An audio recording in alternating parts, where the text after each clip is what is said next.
Bonjour à tous et bienvenue sur boursicoté.com pour cette nouvelle analyse technique des principaux indices mondiaux.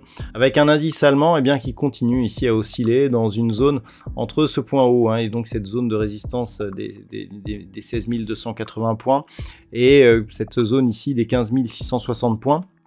Cette zone elle est un petit peu attaquée sur les deux récents retours ici. On a une zone médiane ici proche des 16 000 sur laquelle on a buté cette semaine, avec donc une dynamique qui reste neutre sur cet indice allemand d'un point de vue moyen terme.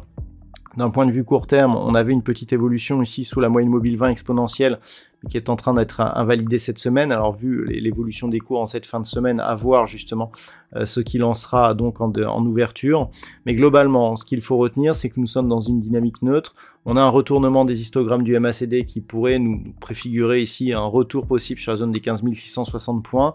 C'est sur une cassure un peu plus franche que l'on aurait un vrai signal baissier, puisqu'en cas de rupture, on pourrait revenir ici sur un objectif proche des 15 200 points, invalidation au-delà des 16 000 points avec un contact ici sur la bande de Bollinger supérieure.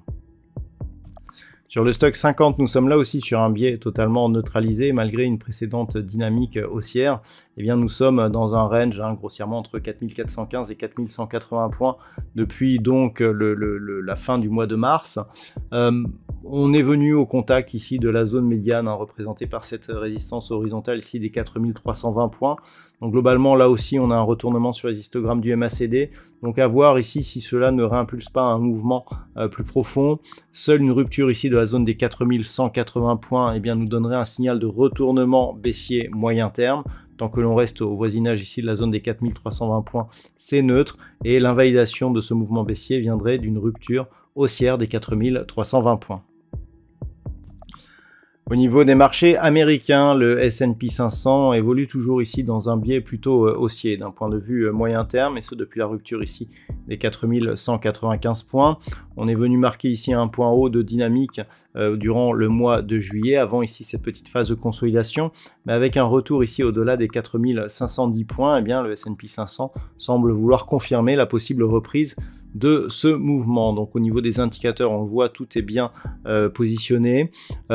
Tant que l'on reste ici au-dessus de cette zone des 4510 points, on est sur une conviction haussière relativement forte.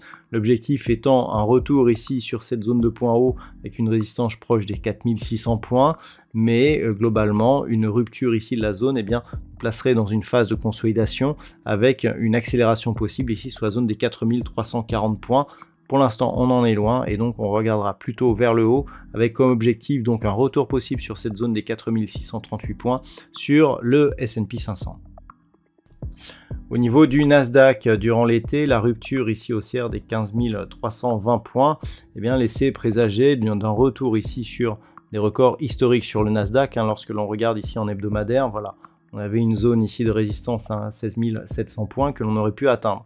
Alors, c'est intéressant ce que l'on voit là d'un point de vue hebdo. On a tenté une cassure de cette zone, on est revenu ici, on est loin de la moyenne mobile 20 exponentielle et tout de suite on revient. Donc clairement l'objectif d'un point de vue moyen terme est toujours cette zone des 16 720 points.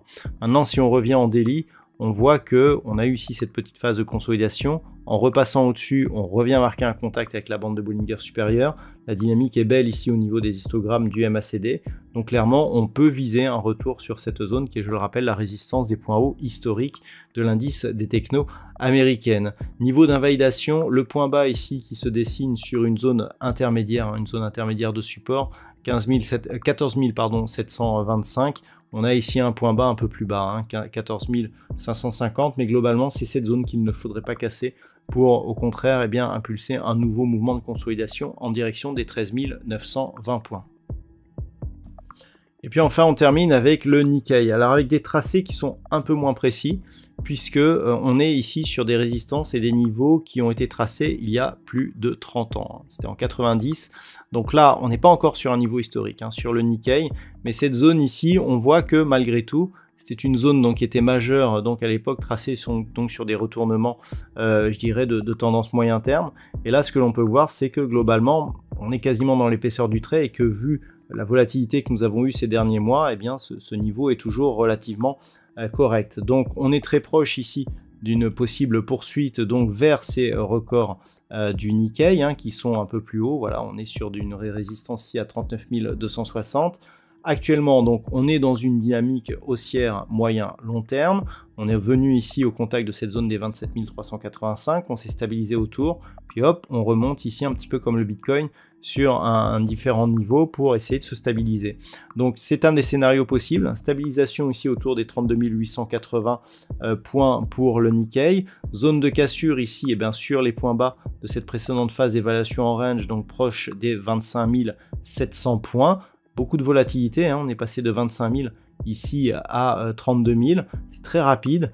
Donc pour le Nikkei, là ici nous sommes dans un point de vue mensuel. Si on vient ici sur du daily, eh bien nous avons donc une configuration qui est un peu plus dans une phase de consolidation. On a donc cette phase ici de hausse, temporisation ici, mais très faible par rapport à ce que nous avons ici comme amplitude. On est passé effectivement de 27 à 32, donc une rapide montée ici du Nikkei.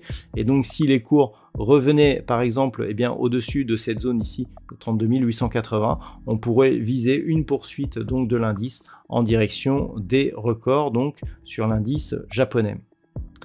Voilà donc ce que l'on peut dire sur l'analyse technique de ces principaux indices. Je vous souhaite de passer un très bon week-end. On se retrouve dès la semaine prochaine pour d'autres analyses techniques, toujours sur le site.